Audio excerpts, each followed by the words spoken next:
झारखंड के अपराध जगत का सबसे बड़ा चेहरा अब मौत की कहानी बन चुका है।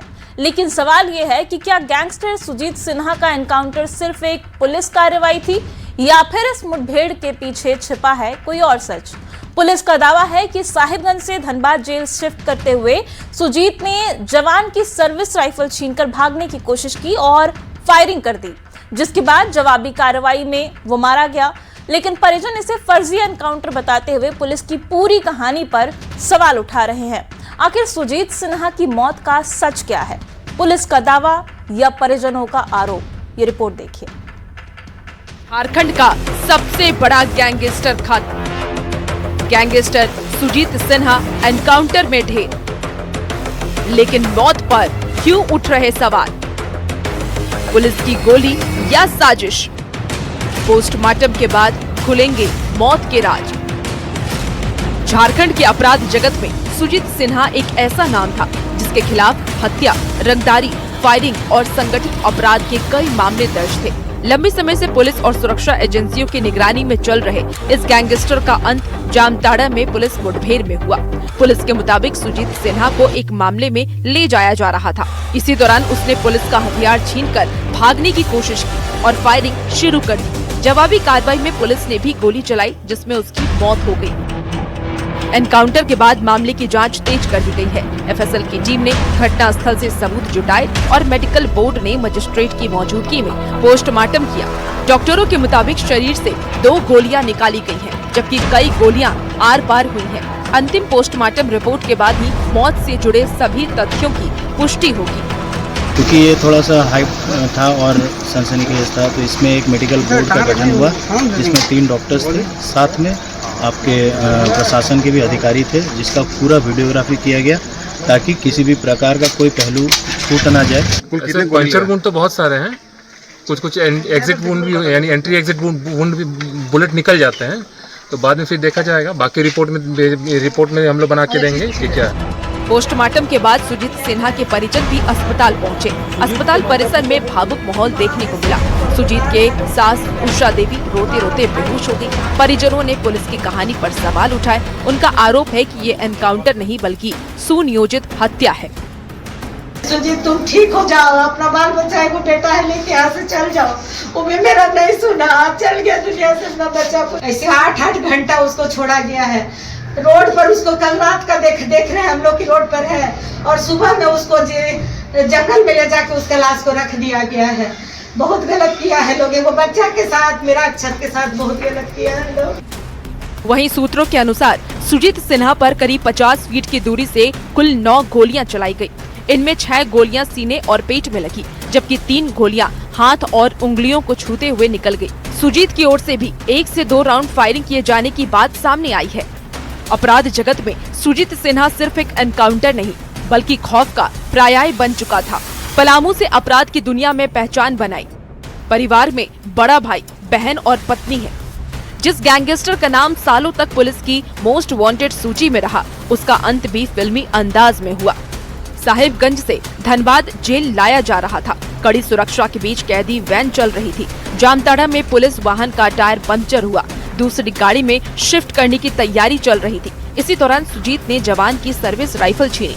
सर्विस राइफल छीनकर भागने की कोशिश भी की थी। पुलिस ने जवाबी कार्रवाई में गोली चलाई। इस दौरान मुठभेड़ में सुजीत सिन्हा ढेर हो गया। सुजीत सिन्हा की मौत के साथ झारखंड के अपराध जगत का एक बड़ा अध्याय जरूर खत्म हुआ है, लेकिन उसके एनकाउंटर को लेकर के उठे सवाल अभी बाकी हैं।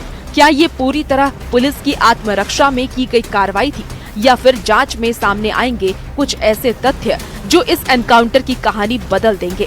फिलहाल पूरे मामले की नजर पोस्टमार्टम रिपोर्ट, एफएसएल जांच और पुलिस की अंतिम रिपोर्ट पर टिकी है। जामताड़ा से संवाददाता सुमन भट्टाचार्य के साथ ब्यूरो रिपोर्ट।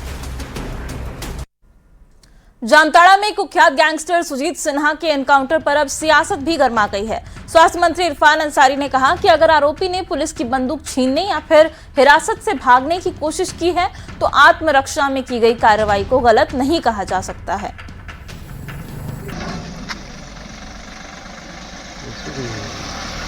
जांच करा लीजिए।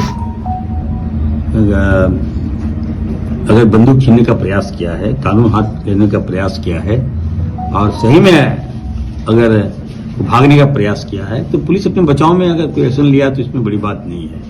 लेकिन इतना जरूर मैं कहूंगा, जो लोग कानून हाथ में ले रहे हैं, याद रखिएगा,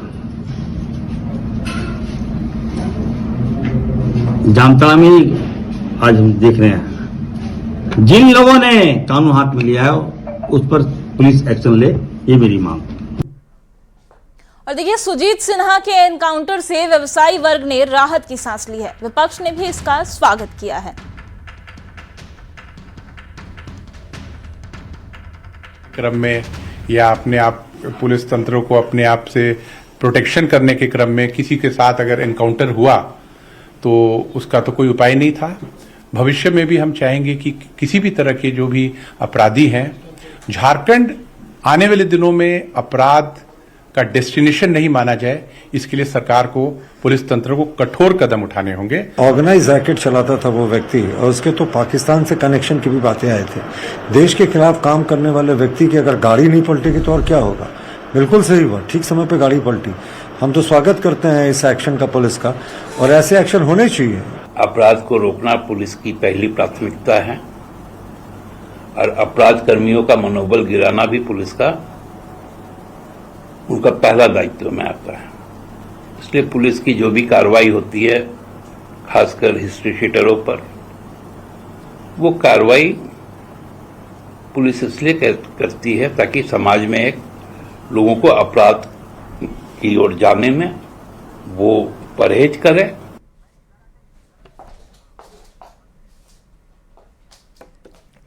और अब बात करते हैं जेपीएससी परीक्षा में कथित गड़बड़ी और पेपर लीक मामले की, जिसको लेकर जांच अब पूरे झारखंड में तेज हो गई है।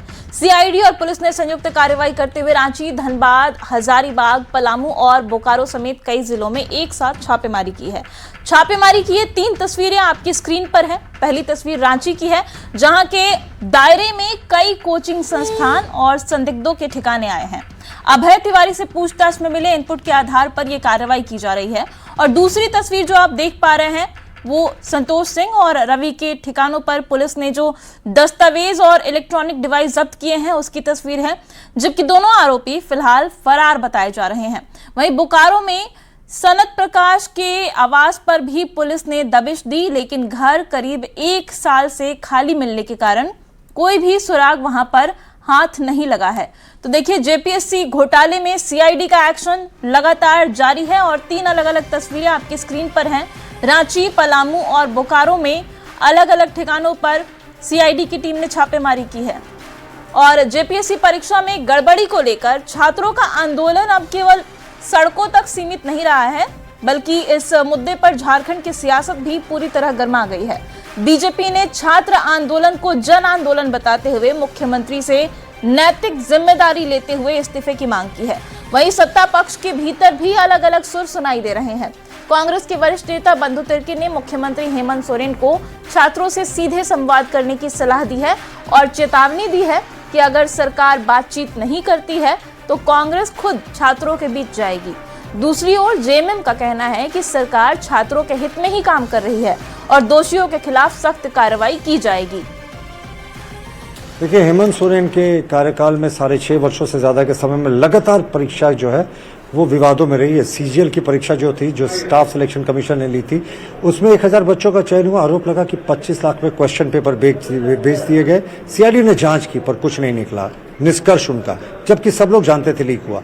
जेपीएससी मामले में सरकार पूरे तरीके से आई वॉश कर रही है। सीआईडी फ्रेंडली मैच खेल रही है साहब, एक चेयरमैन खियांगते के साथ। खियांगते की गिरफ्तारी होनी चाहिए। जो भी वाकया सामने आया, जिन लोगों की भी संलिप्तता है उन्हें बेनकाब करना है, उन्हें जेल के शिक्षों के भीतर भेजना है, सारे मामले का पर्दाफाश करना है। और आगे देखिए, 1-2 दिनों में आपको और भी डेवलपमेंट देखने को मिलेंगे। सरकार की तरफ से हम निश्चित रूप से बात करेंगे, वार्ता करेंगे, उनकी बातों को समझेंगे, जानेंगे। छात्रों को का भविष्य के साथ खिलवाड़ नहीं करना है। छात्र कल के भविष्य हैं, इसलिए माननीय मुख्यमंत्री जी को भी बात उनको करना ही होगा, जेएमएम को भी बात करना होगा। और ये बात नहीं करेंगे तो हमारी कांग्रेस पार्टी करेगी बात। लेकिन हम इससे पहले हमारी कांग्रेस पार्टी राज्य के मुख्यमंत्री को मिल करके कुछ महत्वपूर्ण बिंदुओं को उनको अवगत कराएगी। और देखिए, झारखंड में छात्रों के आंदोलन पर कॉकरोच जनता पार्टी यानी कि सीजेपी के फाउंडर अभिजीत दिपके ने कहा कि हम झारखंड में आंदोलन कर रहे छात्रों के साथ खड़े हैं। मैंने उन्हें अपने सपोर्ट का भरोसा दिया है और कहा है कि वो अपना प्रोटेस्ट जारी रखें। जैसे ही मेरी तबीयत ठीक होगी मैं वहां जाऊंगा। ये भरोसा सीजेपी के जो अध्यक्ष हैं अभिजीत दिपके, उनकी तरफ से छात्रों को दिया गया है।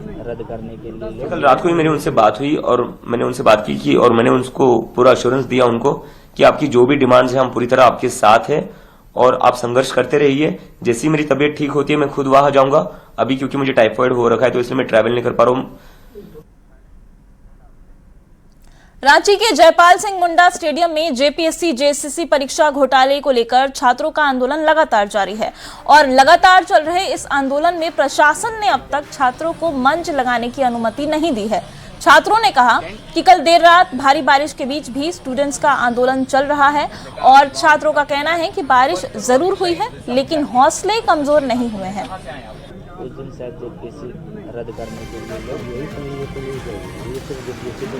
छात्रों का आंदोलन लगातार जयपाल सिंह मुंडा स्टेडियम पर जारी है। विद्यार्थी लगातार जुट रहे हैं लेकिन विद्यार्थियों के लिए दुख की बात यह है कि कल देर रात जब वर्षा हुई तो उन्हें सर छिपाने के लिए जगह तक नहीं थी। प्रशासन ने उन्हें अब तक मंच बनाने की अनुमति नहीं दी है। एक तिरपाल के अंदर ये आंदोलन लगातार बढ़ता जा रहा है। लगातार स्टूडेंट्स जो हैं वो यहाँ बढ़ रहे हैं। हक तो लेकर रहेंगे, हम जुटे ही यहाँ इसलिए हैं क्योंकि हमारा जायज मांग है। एक भी हमारा मांग ऐसा नहीं है जिसके लिए हमें धरने पे बैठना पड़े।